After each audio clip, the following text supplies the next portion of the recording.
हजुर। श्रीमद्देवी भागवत महापुराण संक्षिप्त कथासार। लेखक ज्ञानेश्वर गेवाली। लेखक परिचय। नाम ज्ञानेश्वर गेवाली। माता स्वर्गीय वसुन्धरा गेवाली।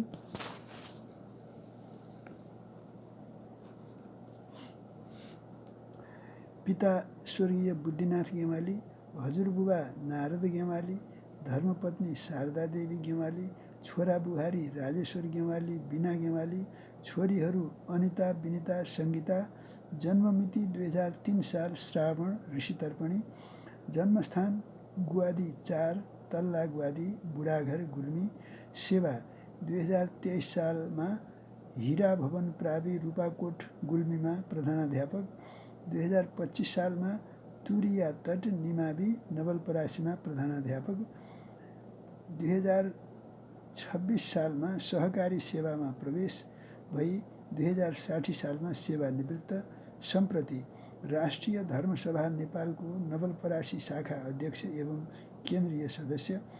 ब्राह्मण समाज नेपालको नवलपरासी जिल्ला अध्यक्ष एवं केन्द्रीय सदस्य।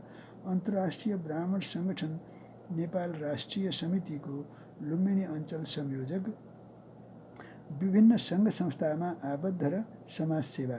प्रकाशित कृतिहरू श्रीमद्भागवत महापुराण संक्षिप्त कथासार संग्रह भजन सहित। साङ्ग सप्ताह मण्डप पूजा पद्धति। श्रीमद्देवी भागवत महापुराण संक्षिप्त कथासार प्रस्तुत।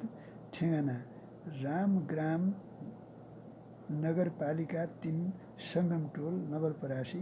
काठमाडौँ महानगरपालिका 15, काठमाडौँ महानगरपालिका 14, संरचना मार्ग कलङ्की।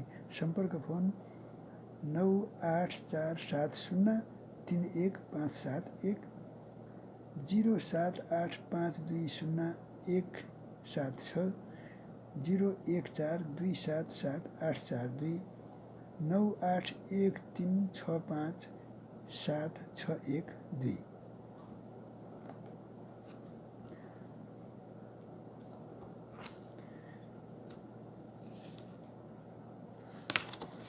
यो सौजन्य श्री अर्जुन गेवाली भाइबाट 2081 साल मङ्सिर 1 गते भैँसीपाटी उहाँकै घरमा प्राप्त भएको। अब विषयवस्तुतिर लागौँ। ओम ऐं ह्रीं क्लीं चामुण्डाय विचे श्री जगदम्बिकाय नमः। आवरण पृष्ठको भित्रपट्टिको पृष्ठ। ओम माथि लेखिएको छ ओम ऐं ह्रीं क्लीं चामुण्डाय विचे श्री जगदम्बिकाय नमः।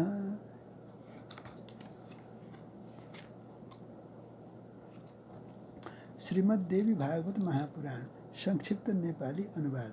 अनुवादक ज्ञानेश्वर गेवाली। प्रकाशक शारदा देवी गेवाली, रामग्राम नवलपरासी। श्रीमद्देवी भागवत महापुराण संक्षिप्त नेपाली अनुवाद। अनुवादक ज्ञानेश्वर गेवाली। प्रकाशक शारदा देवी गेवाली। प्रथम संस्करण 2068। सर्वाधिकार अनुवादकमा। मूल्य रु 500। आवरण कम्प्युटर लेआउट जीवन नेपाल।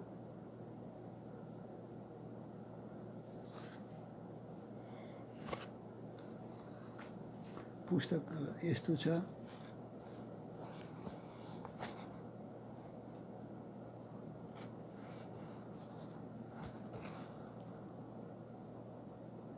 जगदम्बाको फोटो छ, राम्रो आकर्षक छ। हार्दिक शुभकामना। अब सबै यो पुस्तकको यो आध्यात्मिक पुस्तक भएको हुनाले यो पुस्तक पढ्न प्रारम्भ गरेँ मैले। अब कति दिनमा सकिन्छ। हाम्रा गेवाली बन्धु, हाम्रा अग्रजको यो बडो कठिन परिश्रमले यो पुस्तक निकाल्नु भएको रहेछ। मलाई अर्जुन भाइले दिनुभयो अमेरिका जाने बेलामा। यो मेरो हातमा छ अहिले, मैले पढ्ने सौभाग्य पाएँ। हार्दिक शुभकामना। राष्ट्रिय धर्मसभा नेपालका केन्द्रीय सदस्य तथा नवलपरासी जिल्ला अध्यक्ष एवं समाजसेवी श्री ज्ञानेश्वर गेवालीद्वारा तयार पारिएको देवी भागवत महापुराण नेपालीमा नेपाली अनुवाद सारांश प्रकाशित हुन लागेकोमा अत्यन्त हर्ष लागेको छ। यस सत्प्रयासका लागि म श्री गेवालीप्रति हार्दिक बधाई ज्ञापन गर्दछु। शास्त्र र प्राच्य वाङ्मयमा जीवन र जगतका यावत विषयमा विशद वर्णन गरिएको छ। संस्कृतमा लेखिएकाले ती सर्वसुलभ नहुँदा पूर्वीय ज्ञानबाट पाठकहरू वञ्चित भएका छन्। यस परिप्रेक्ष्यमा प्रस्तुत कृति निकै उपयोगी ठहरिनेछ। नेपाली समाजमा देवी भागवत कथा वाचन गर्ने परम्परा लोकप्रिय भएको सन्दर्भमा वाचकहरूका लागि समेत यो कृति लाभदायक हुने विश्वास गरिन्छ। वास्तवमा धर्म र संस्कृति हाम्रो प्राण हो। धर्म र संस्कृतिको जगेर्ना गर्नु हाम्रो कर्तव्य हो। धर्म एव हतो हन्ति धर्मो रक्षति रक्षितः। धर्मको रक्षा भए मात्र हाम्रो रक्षा हुन्छ, यो हाम्रो मान्यता हो। यस मान्यताको परिपालन गर्न हामीले ज्ञान, कर्म र भक्तिका स्रोतहरूको दोहन, प्रचार र प्रसारमा निरन्तर ध्यान पुर्याउनै पर्दछ। पुराणहरूले ज्ञानका गम्भीर विषयको रोचक व्याख्या र विश्लेषण गरेका छन्। अनेक दृष्टान्त, कथा, संवादहरूको माध्यम त्यहाँ अपनाइएको छ।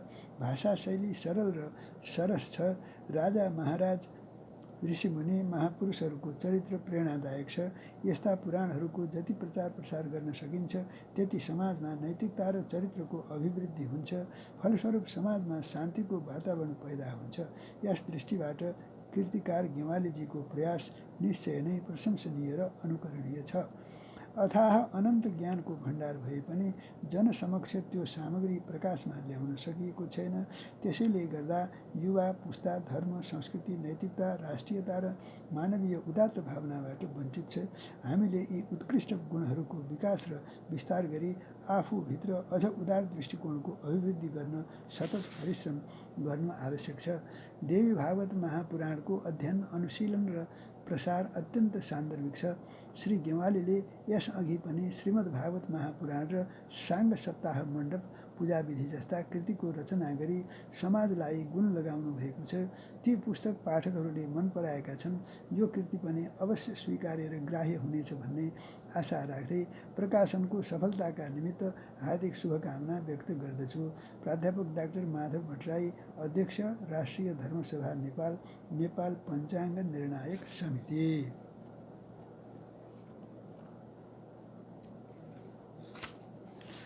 अर्को हार्दिक शुभकामना। मेरा पूज्य पितृव्य श्री ज्ञानेश्वर गेवालीज्यूका 3 कृति श्रीमद् भागवत र श्रीमद् देवी भागवतको सरल सरस राष्ट्रभाषामा परिचय र श्रीमद् भागवत सप्ताह यज्ञ मण्डप पूजा पद्धति स्थाली पुलाकन्यायले हेर्ने अवसर पाएँ। यी कृतिहरू उहाँको विद्वत्ताका द्योतक हुन्। विश्वकै एकमात्र विचार प्रधान आध्यात्मिक प्रतिष्ठान अद्वैत संस्थाका सदस्य समेत रहनुभएका पितृव्य चरण श्री गेवालीज्यूलाई उपर्युक्त ग्रन्थको प्रतिपाद्य विषयलाई आत्मसात गरेर आफ्नो अनुभूतिपूर्ण विद्वत्ताद्वारा अन्य जिज्ञासु मुमुक्षुगणलाई पनि अनुप्राणित गर्ने दिशातर्फ अग्रसरता प्रदर्शन गर्नुभएको हामी देख्न पाउनेछौँ। यही आकाङ्क्षाका साथ यही बिदा लिन्छु। देवेश्वर सरस्वती, प्रधान जगद्गुरु, ऋढी आचार्य पीठ। शुभकामना नारायण प्रसाद अधिकारीको अब यो कवितामा शुभकामना छ। शुभकामना। देवी भागवती वार्ता भाषाका भालमा खुल्यो, ज्ञानेश्वर गेवालीको प्रतिभा पुष्प फक्रियो। कि नेपालीहरू सुन्छन् श्रीमद् भागवती कथा, कि प्रायः सुन्दछन् श्रीमद् देवी भागवती कथा। दुवैका नाउँमा श्रीमद् शब्दकोश विशेषण, दुवै हुन् मुक्तिका लागि पढिने ग्रन्थ उत्तम। यी शब्द चित्र हुन् साक्षात् शक्तिका शक्तिवानका, सेव्य सागर हुन् साक्षात् भक्तिका भक्तिभावका। भक्त भावुकले खोज्छन् यिनै भित्र रमाउन, ज्ञानी ध्यानीहरू गर्छन् यिनैको दिव्य सेवन। यी दुवै ग्रन्थ व्याख्याता संक्षेप्ता अनुवादका हुनुहुन्छ गेवालीजी स्वयं वाचक लेखक। कथा लेख्नेहरू लेख्छन् गर्दैनन् प्राय वाचन, कथा बाँच्नेहरू वाँच्छन् गर्दैनन् प्राय लेखन। ज्ञानेश्वर गेवालीमा यी दुवै गुण पाइयो, मणिकाञ्चनको योग भएको देख्न पाइयो। जो मिठास छ बाणीमा लेखनीमा पनि रहोस्, लेखनीमा छ यो जादु बाणीमा पनि त्यो बगोस्। भक्ति भागीरथी भक्ति भागीरथी भित्री भावनामा बगिरहन्। शास्त्रकी सरिता आई त्यसैमा थपिरहन्। नथाकोस् लेखनी नित्य गन्तव्यतिर लम्कियोस्। वर्षियोस् बैखरी बाणी ज्ञानको ज्योति सल्कियोस्। देवी भागवतीसँग गर्दै सभक्ति याचना श्री ज्ञानेश्वरजीलाई अर्पिन्छु शुभकामना। नारायण प्रसाद अधिकारी, केन्द्रीय अध्यक्ष, ब्राह्मण समाज। अब लेखकको यो लेखकका पुत्र छोराको राजेश्वर गेवालीको अब मेरो भनाइ अंश। जगतका सबै प्राणीको मङ्गल कामना गर्ने र प्राणी मात्र नभएर दृश्य रूपका जड वस्तुहरू समेतमा अधिष्ठात्री देवरूपको परिकल्पना गर्नु नै सनातन धर्मको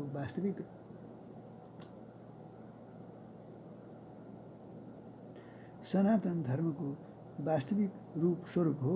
दृष्टिदोषका कारण कसैले आफ्नो मार्गलाई मात्र सही र अरू मार्गलाई हेय दृष्टिपात गरे पनि सनातन धर्मले सबै मार्गलाई समान मर्यादाले हेर्दछ। सनातन हिन्दुत्व धर्मको आस्थामा रहेको हाम्रो समाजमा भक्ति, ज्ञान, वैराग्य यही त्रिवेणीबाट यस लोक र परलोक दुवैमा मुक्ति मिल्दछ भन्ने दृढ विश्वास कायम रहेको पाइन्छ। सनातन धर्मले वेदलाई अपौरुषेय र आदि ग्रन्थका रूपमा ग्रहण गरेको छ। वेदको अर्थ त्यति सुबोध र सुगम पनि छैन। सत्यवती नन्दन वेदव्यासले वेद ग्रन्थलाई 4 भागमा विभाजन गर्नुभएको छ। उहाँले मानव मात्रको कल्याणका लागि 18 पुराणको रचना गर्नुभएको छ। यी पुराणहरू मानवहरूका लागि परोपकारी बन्न र मुक्ति मार्गमा अवलम्बित हुन सुधासागर रूपमा रहेका छन्। श्रीमद्देवीभागवत पुराण वेदको सार तत्त्वले परिपूर्ण छ। यसमा आद्यशक्ति देवी जगदम्बाको महिमाका महत्त्वपूर्ण विशिष्ट कथा एवं मातृभावको महत्त्वको वर्णन स्पष्ट रूपमा रहेको छ। भगवत भक्ति नै मुक्तिको एकमात्र साधन हो भन्ने कुरा पनि प्रष्ट छ। सामाजिक प्रचलनमा देवी भागवत यज्ञलाई नवाह यज्ञका रूपमा लिइन्छ। 9 दिनसम्मको कथा श्रवणबाट यस पुराणको महिमा र महत्त्व प्रष्ट हुँदो रहेछ। मेरो कुल परम्परालाई हेर्दा मेरा प्रपितामह, पितामह र पिताजी समेतले संस्कृत विषयको अध्ययनलाई विशेष महत्त्व दिँदै आउनुभएको छ। यही कारण पुराणहरूको श्रवण, अध्ययन, मनन गरी वैदिक सनातन धर्म परम्परालाई कायम राख्न प्रयत्न गर्नुभएको छ। संस्कृत विषयको अध्ययनले मनुष्यलाई सदाचारी, मृदुभाषी बनाउँछ। नीतिले पनि भनेको छ, अङ्गीकृता कोटिमितास्त भाषा नाङ्गीकृता देवगिराजयेन न शोभते तस्य मुखारविन्दं सिन्दूरबिन्दु विधवा ललाटे। पिताजीको प्रेरणाबाट मैले संस्कृत विषयको केही अध्ययन गर्न सकेँ। उहाँको मार्गदर्शनको प्रभावबाट नै मैले स्वदेश र विदेशबाट उच्च शिक्षा प्राप्त गरे पनि संस्कृत विषयमा उहाँको अगाडि अल्पज्ञ प्रतीत हुन्छ। पिताजीले मलाई भन्ने गर्नुहुन्थ्यो, बाबु, जुन विषयमा आफू प्रवेश गरिन्छ त्यसमा लगन र गहन हुनुपर्दछ। यसो भएमा इच्छित तहसम्म पुग्न समर्थ भइन्छ। उहाँ लगनशील र गहन विचारक भएको हुँदा श्रीमद्भागवत जस्तो महापुराणको संक्षिप्त कथासार भजनसहित सरल नेपाली भाषामा लेखेर जनसमक्ष प्रस्तुत गरिसक्नुभएको छ। दोस्रो साङ्ग सप्ताह मण्डप पूजा पद्धति प्रकाशन भइसकेको छ। यो श्रीमद्देवीभागवत महापुराण तेस्रो प्रकाशन हो। श्रीमद्देवीभागवत महापुराणको प्रकाशनका क्रममा प्रकाशिका मेरी ममतामयी माताका साथ पटक पटक पढ्दा यसभित्रका अति उत्तम र महत्त्वपूर्ण कथा जस्तै श्रीहरिले हयग्रीव अवतार लिएको, मधुर कैटवका साथ विष्णुको युद्ध, सुकदेवको जन्मकथा, कृष्ण अवतार र राधाको प्राकट्य कथा, देवकी वसुदेवको धराधाममा अवतरणको कथा, महाभारत अन्तर्गत भीष्मको जन्मकथा, रुद्राक्षको महिमा, गायत्री पुरस्चरण, दीक्षा विधि, देवी भगवतीको मणिद्वीपको अति सुन्दर कथा, गायत्री सहस्रनाम र राजवंशका विचित्र मनमोहक कथाहरू पढ्दा हामी मुग्ध भयौँ। पिताजीद्वारा देवी भागवत यज्ञमा प्रवचनका रूपमा प्रस्तुत भएका धेरै कथाहरू हामीले श्रवण गरिसकेका थियौँ। प्रस्तुत श्रीमद्देवी भागवतको कथा सरल नेपाली भाषामा लेखिएको हुँदा सामान्य पाठकहरूले पनि सहज रूपमा कथाको पूर्ण लाभ गर्न सक्नुहुनेछ भन्ने विश्वास गर्दै पूजनीय पिताजीबाट अन्य अमूल्य रचना तयार हुन् र पितृसेवा गर्ने सुअवसर प्राप्त हुँदै जाओस्, यही शुभाशंसा प्रकट गर्दछु। किमधिकम, राजेश्वर गेवाली।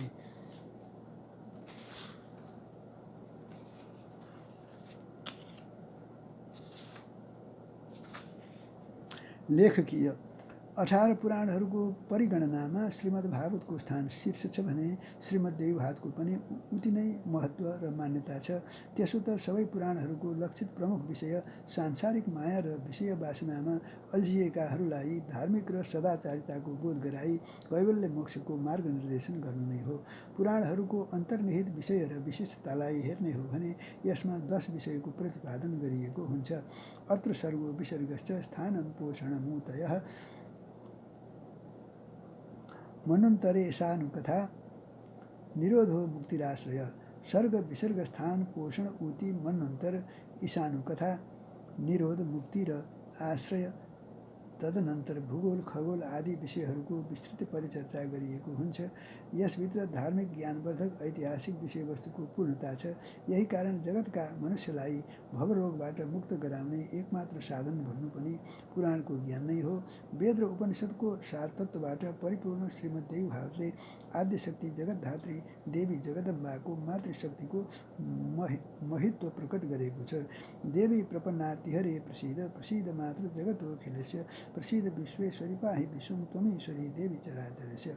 भगवती जगदम्बिका सम्पूर्ण जगतकी जननी हुनुहुन्छ भन्ने विषयमा देवीका विविध चरित्रको वर्णन अन्तर्गत मातृभाव ठुलो छ भन्ने विषयको प्रतिपादन छर्लङ्ग छ।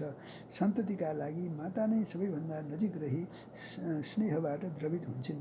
कुपुत्रो जायेत क्वचिदपि कुमाता न भवति। पुत्र सन्तति कुपुत्र हुन सक्छन् तर माता कहिल्यै कुमाता हुन सक्दिनन्।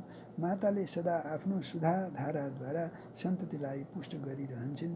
यही कारण पुराणहरूले मातालाई उच्च एवं प्रथम स्थान दिएका छन्। मातृदेवो भव पितृदेवो भव आचार्य देवो भव। यसै कुरालाई हृदयङ्गम गरी मेरा स्वर्गीय माता पिता वसुन्धरा देवी र बुद्धिनाथ गेवालीको स्मृतिमा यो पुराण अनुवाद गरेको हुँ। जगत सृष्टिकी आद्य शक्ति स्वरूपा देवी जगदम्बाका विशिष्ट गुणानुवादबाट पूर्ण श्रीमद्देवभागवत पुराणभित्र स्थापित कथाका विषयवस्तु अत्यन्त मनमोहक रोचक र ज्ञानवर्धक छन्।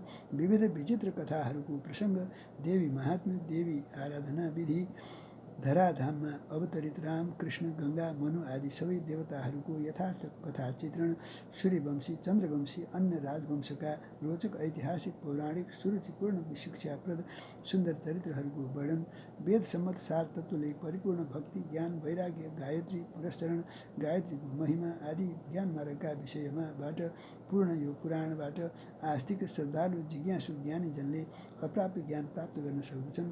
यसको पठन श्रवण मनन गर्नु भनेको सांसारिक विषय वासनाबाट विमुख भवरोगबाट मुक्त हुनु हो। मूलतः सबै श्रद्धालु जिज्ञासु धार्मिक पाठकवृन्दले पुराणको क्रमिक कथासार थोरै समयमा सहज रूपमा यसको अध्ययनबाट लाभ उठाई कथाको पूर्ण अनुभूत गर्न सकुन् भनी सरल प्रवचन शैलीको नेपाली भाषामा प्रस्तुत भएको छ। सङ्कल्पित विषयको लेखन कार्य आदिदेखि अन्त्यसम्म पूर्ण गर्न समयको फुर्सद र एकान्तको आवश्यकता पर्छ। यस कार्यमा परिवारबाट मलाई ठुलो सहयोग प्राप्त भएको छ। लेखन कार्यमा मेरी धर्मपत्नी शारदा देवी पुत्र राजेश्वर बुहारी बिना नातिनी ओजस्वी नाति आरोग्यको अहम भूमिका रहेको छ। छोरीहरू अनिता विनिता सङ्गीता ज्वाइँहरू कृष्ण केशव अनुप नाति नातिनाहरू अङ्कु सर्वोच्च ऋचा आस्था विवेक नेहाको प्रेरणाले पनि यसको शीघ्र प्रकाशन हुन सक्यो। जीवन क्षणभङ्गुर छ। जन्म मृत्यु जरा व्याधि यी शरीरका अवयव हुन्। यो लोक र परलोकको सुख धर्मबाट हुन्छ। यतो धर्मस्ततो जयः। पुराणहरूको पठन श्रवण मनन गरी आचरणलाई शुद्ध राख्न सक्नु नै जन्मको सफलता हो। प्रस्तुत पुराणको प्रकाशनमा आफ्नो अमूल्य समय दिएर मन्तव्य प्रकट गरिदिनु हुने विद्वानहरू डाक्टर माधव भट्टराई देवेश्वर सरस्वती नारायण प्रसाद अधिकारीमा धन्यवाद ज्ञापन गर्दछु।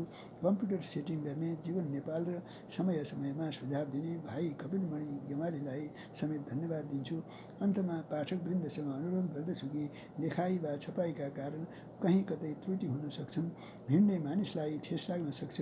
त्यस्ता त्रुटि भेटिएमा सच्याइ पढिदिनु हुन र उपयुक्त सुझावहरू पठाई यस कृतिको स्तरीयता कायम गर्न सहयोग पुर्याइदिनु हुन अनुरोध छ। अस्तु। ज्ञानेश्वर गेवाली रामग्राम नगरपालिका 3 परासी।